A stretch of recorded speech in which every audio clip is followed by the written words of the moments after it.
किस तरीके से उन्हें शुभकामनाएं देंगे सर?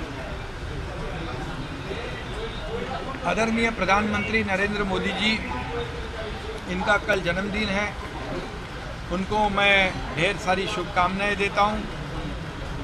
जन्मदिन के अवसर पर बहुत बहुत बधाई देता हूं और तमाम 120 करोड़ देशवासियों का आशीर्वाद उनके पीछे है और इसलिए एक देश के विकास पुरुष, एक कर्मठ, अविश्रांत काम करने वाला प्रधानमंत्री, ऐसा उनका इतिहास है और इसीलिए आज उनके नेतृत्व में देश आगे बढ़ रहा है।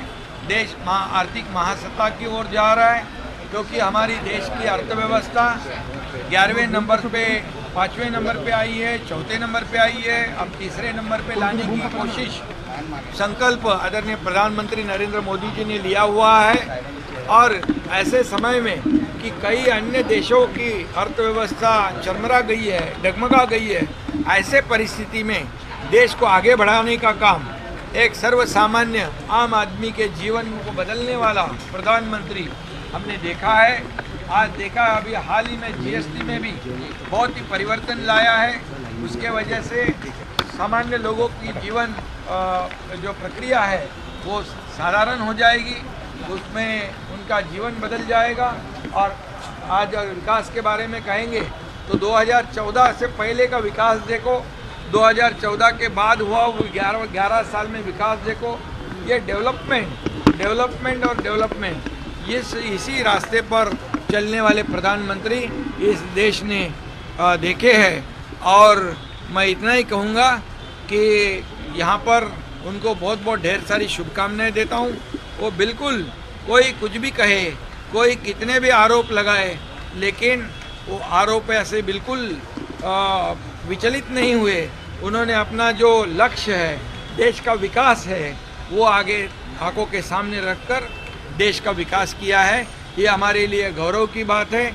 ये आदरणीय प्रधानमंत्री नरेंद्र मोदी जैसा प्रधानमंत्री हमारे देश को प्राप्त हुआ है, मिला है, वो नेतृत्व कर रहा है, ये हमारे लिए सौभाग्य की बात है, गर्व की बात है। सर, पहले कांग्रेस के लोगों ने प्रधानमंत्री जी के माता जी का अपमान किया और अब प्रधानमंत्री जी का अपमान किया है। कांग्रेस सांसद प्रीति शिंदे ये कहती है कि प्रधानमंत्री का जन्मदिन हमारे लिए काला दिन जैसा है। देखिए, आदरणीय प्रधानमंत्री मोदी जी की माँ एक सरल साधारण गृहिणी थी और उन्होंने अपना जीवन एक सादेपन से गुजारा है, एक सरलपन से गुजारा है।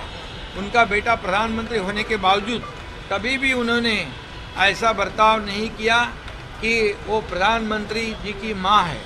लेकिन ऐसे माँ को राजनीति में घसीटना ये बहुत बड़ा पाप है, ये बहुत बड़ा दुर्भाग्यपूर्ण वक्तव्य है। इसकी निंदा जितनी करे उतने कम है। मैं इसकी कड़ी निंदा करता हूँ और मोदी जी की माँ का अपमान करना, इसका मतलब है पूरे देशवासियों को, देश के पूरे माताओं का अपमान करना। और इसलिए ये अपमान जो है देश के तमाम माताओं का है और माँ का अपमान नहीं सहेगा हिंदुस्तान, ऐसे सब लोग कहते हैं, ऐसे सब लोग कहते हैं। और इसीलिए मैं ये कहूँगा, ये सिर्फ नरेंद्र मोदी जी के माँ का अपमान नहीं, पूरे देशवासियों के माँ का अपमान है। और ये माँ का अपमान बिल्कुल, ये जिन्होंने अपमान किया है कांग्रेस ने, उनको बराबर सबक सिखाएगा।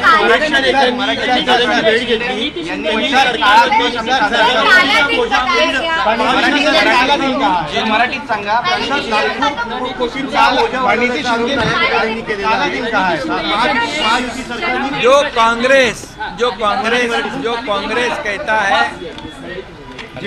कांग्रेस कहता है ये काला दिन है, मैं उनको यही पूछता हूँ कि 2014 से पहले ये देश में क्या था? ये देश में 2G स्पेक्ट्रम, कोयला घोटाला, चारा घोटाला, कॉमनवेल्थ घोटाला और क्या क्या घोटाला किया है उन्होंने।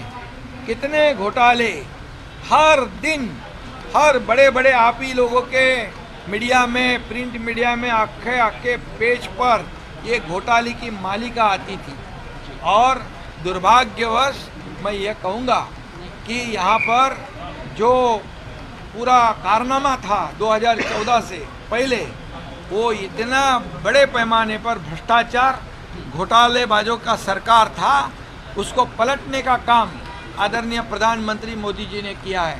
खुद राजीव गांधी कहते थे, केंद्र सरकार जब वो प्रधानमंत्री थे, केंद्र का 1 रुपया जब आता है तो आखिरी आदमी तक पहुँचते पहुँचते उसके 15 पैसे होते हैं। मतलब क्या है कि 85 पैसे का भ्रष्टाचार कांग्रेस के उस यूपीए सरकार के कार्यकाल में होता था। मोदी जी कहते हैं केंद्र का 1 रुपया जो जाता है आखिरी आदमी तक पूरा बंदा रुपया जाता है, इसमें कोई करप्शन नहीं होता है। मोदी जी का नेशन फर्स्ट है और कांग्रेस का करप्शन फर्स्ट है, ये नीति उनकी है। और इसीलिए मैं ये कहूँगा 2014 के पहले का काल देखिए, वो पूरे काले दिन थे। 2014 के बाद हम देखते 11 साल में ये परिवर्तन के दिन है, ये विकास के दिन है। और इसीलिए मोदी जी ने विकास को प्रमुख स्थान दिया है और इसीलिए विकसित भारत 2047 का नारा उन्होंने दिया है। ये देश आगे बढ़ रहा है, इसलिए तो कांग्रेस लोगों के पेट में दर्द हो रहा है। और मैं ये कहूँगा, हमें अभिमान है, देश की जनता को अभिमान है कि मोदी जैसा प्रधानमंत्री इस देश को मिला है। और इसलिए ये देश की प्रगति हो रही है, महाराष्ट्र की प्रगति हो रही है और ये हमारे लिए बड़ी बात है। सर, इंदू मिल का जायजा लेने पहुंचे थे आप सर? आरोप केला लाखो कोटींचं कर्ज वाढवलं, कर्जबाजारी केलं महायुती सरकार. कोणी सांगितलं? नाना पटोले. अरे जाऊ द्या त्यांना काय. सर, तुम्ही जी आमचं राज्य व्यवस्थित चाललेलं आहे, सर्वसामान्य लोकांना न्याय देण्याचं काम चालू आहे. लाडक्या बहिणींची योजना सुरू आहे, शेतकऱ्यांच्या योजना सुरू आहेत. हे महाराष्ट्र मोठं राज्य आहे. हे पूर्वीचे काँग्रेस आणि जे काही सरकारमध्ये होते ते पैसे घरी घेऊन जात होते. इथं लोकांच्या घरात, लोकांच्या खात्यामध्ये पैसे जातात डीबीटीच्या माध्यमातून. सर, आनंदाचा शिदा, सर,